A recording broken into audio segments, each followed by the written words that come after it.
ഞാൻ AK ബാലൻ നടത്തിയ പരാമർശത്തെ സംബന്ധിച്ച്, വിജയരാഘവൻ നടത്തിയ പരാമർശത്തെ സംബന്ധിച്ച് നിരവധി CPM-ന്റെ നേതാക്കന്മാർ, എന്തിനേറെ പറയുന്നു, കേരളത്തിന്റെ മുഖ്യമന്ത്രി പിണറായി വിജയൻ ഹിന്ദു ദിനപത്രത്തിൽ നൽകിയ അഭിമുഖത്തെ കുറിച്ച് അതിന്റെ ചുവട് പിടിച്ചുകൊണ്ട് RSS-ഉം സംഘ് പരിവാറും നടത്തിയിട്ടുള്ള പരാമർശങ്ങളെ സംബന്ധിച്ച് കേരളത്തിലെ പ്രബലമായിട്ടുള്ള സാമുദായിക നേതാക്കന്മാരടക്കം അതിന്റെ ചുവട് പിടിച്ചുകൊണ്ട് കേരളത്തിൽ ഒരു വിഭജന രാഷ്ട്രീയം അല്ലെങ്കിൽ വർഗീയ ധ്രുവീകരണത്തിന് വേണ്ടിയിട്ടുള്ള രാഷ്ട്രീയം വളർത്തിക്കൊണ്ടുവരാൻ നടത്തിയ ആ പരിശ്രമത്തെ പ്രതിരോധിച്ച് അതിജീവിച്ച് കേരളത്തിന്റെ മതനിരപേക്ഷ ജനാധിപത്യ രാഷ്ട്രീയത്തെ നിലനിർത്തണമെങ്കിൽ മതസൗഹാർദ്ദവും സാമുദായികേതരമായ സൗഹൃദവും സാഹോദര്യവും കേരളത്തിന്റെ മണ്ണിൽ നിലനിൽക്കണമെന്നുണ്ടെങ്കിൽ മതനിരപേക്ഷതയിൽ അടിയുറച്ച് വിശ്വസിക്കുന്ന ഐക്യ ജനാധിപത്യ മുന്നണിയുടെ നേതൃത്വത്തിലുള്ള ഒരു ഗവൺമെന്റ് കേരളത്തിൽ അധികാരത്തിൽ വരണമെന്ന ഈ കാലഘട്ടത്തിന്റെ ഉജ്ജ്വലമായ രാഷ്ട്രീയം, ആ രാഷ്ട്രീയം ഉയർത്തിക്കൊണ്ടുകൂടിയാണ് വികസനോന്മുഖ ക്ഷേമ പ്രവർത്തനങ്ങൾക്ക് ഞങ്ങൾ അധികാരത്തിൽ വന്നാൽ തകർന്നടിഞ്ഞ കേരളത്തെ പുനരുജ്ജീവിപ്പിക്കും. അതിനുള്ള വിശദമായ വ്യക്തമായ കർമ്മ പരിപാടി അവതരിപ്പിക്കുന്നതോടൊപ്പം കേരളത്തിന്റെ മതനിരപേക്ഷ ജനാധിപത്യ രാഷ്ട്രീയ മനസ്സിനെ കേരളത്തിന്റെ മണ്ണിൽ സംരക്ഷിക്കുമെന്നുള്ള ഉജ്ജ്വലമായ മുദ്രാവാക്യം കൂടി മുന്നോട്ട് വെച്ചുകൊണ്ട് കേരളത്തിന്റെ പ്രിയപ്പെട്ട പ്രതിപക്ഷ നേതാവ് ശ്രീ VD സതീശന്റെ നേതൃത്വത്തിൽ ഐക്യ ജനാധിപത്യ മുന്നണിയുടെ നേതൃത്വത്തിൽ നടക്കുന്ന ഈ പുതുയുഗ യാത്ര, ഇതൊരു യാത്രയാണ്. കേരളത്തെ തകർന്നടിഞ്ഞ കേരളത്തെ വീണ്ടെടുക്കാൻ വേണ്ടിയിട്ടുള്ള സന്ദേശം ജനങ്ങളിൽ എത്തിക്കാൻ വേണ്ടിയിട്ടുള്ള ഉജ്ജ്വലമായ യാത്രയ്ക്കാണ് ചരിത്രമുറങ്ങുന്ന കാസർഗോഡ് ജില്ലയിൽ ഈ പ്രദേശത്ത് നിന്ന് ആരംഭിക്കുന്നത്. ഒരു സംശയവും വേണ്ട. ഞങ്ങൾ കഴിഞ്ഞ ഒരു വർഷക്കാലത്തിലേറെയായി പറയുന്നു, 2026 നിയമസഭാ തെരഞ്ഞെടുപ്പിൽ ഇന്നലെ വരെ ഞങ്ങൾ പറഞ്ഞത് അതിൽ നിന്ന് വ്യത്യസ്തമായി കുറച്ചുകൂടി ആധികാരികമായി പറയാൻ ആഗ്രഹിക്കുന്നു.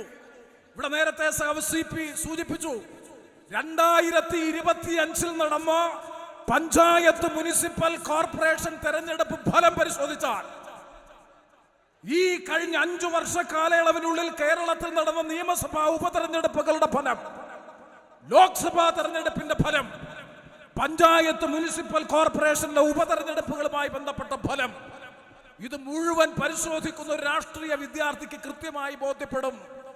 ഭരണവിരുദ്ധ വികാരം പിണറായി വിജയന്റെയും CPM-ന്റെയും നേതൃത്വത്തിൽ കേരളത്തിന്റെ സമഗ്രമായ വികസനത്തെ തകർത്തെറിഞ്ഞുകൊണ്ട്, ജനക്ഷേമ പ്രവർത്തനങ്ങളെ അട്ടിമറിച്ചുകൊണ്ട്, പാർട്ടി സർവാധിപത്യം സ്ഥാപിച്ചുകൊണ്ട് നടപ്പാക്കിക്കൊണ്ടിരിക്കുന്ന ഈ ജനവിരുദ്ധ ദുർഭരണത്തിനെതിരായിട്ടുള്ള ജനവികാരം നുരഞ്ഞു പൊന്തുന്നതിന്റെ പ്രതീകമായിരുന്നു സംസ്ഥാനത്ത് നടന്ന മുഴുവൻ തെരഞ്ഞെടുപ്പുകളും എന്ന കാര്യത്തിൽ ഒരു സംശയവും വേണ്ട.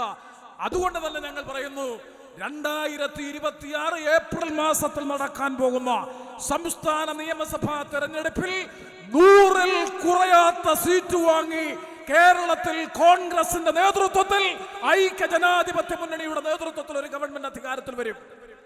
നല്ല ആത്മവിശ്വാസത്തോടു കൂടിയാണ് UDF മുന്നോട്ട് പോകുന്നത്. ഏറ്റവും നല്ല കെട്ടുറപ്പോടും ഐക്യത്തോടും കൂടിയിട്ടുള്ള പ്രതിപക്ഷ നേതാവ് നിരന്തരം പറയുന്നത് പോലെ ടീം UDF.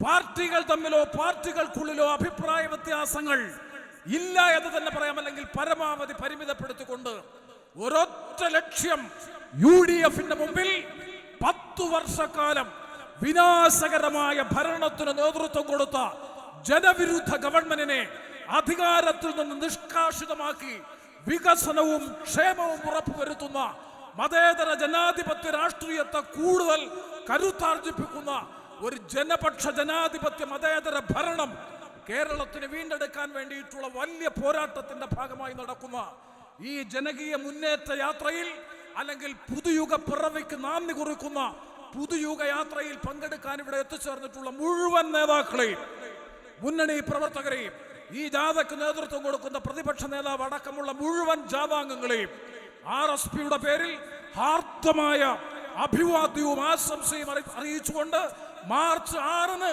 ഈ ജാഥ, ഈ യാത്ര, ഈ സന്ദേശം ജനങ്ങളിൽ എത്തിച്ചുകൊണ്ട് തിരുവനന്തപുരത്ത് സമാപിക്കുമ്പോൾ അത് വരാനിരിക്കുന്ന ഭരണമാറ്റത്തിന്റെ തുടക്കമായിരിക്കുമെന്ന് കൂടി മുൻകൂറായി പ്രഖ്യാപിച്ചുകൊണ്ട് അഭിവാദ്യം അറിയിച്ച് ഞാൻ വാക്കുകൾ അവസാനിപ്പിക്കുന്നു. നിങ്ങൾക്ക് എന്റെ വിപ്ലവ അഭിവാദനങ്ങൾ.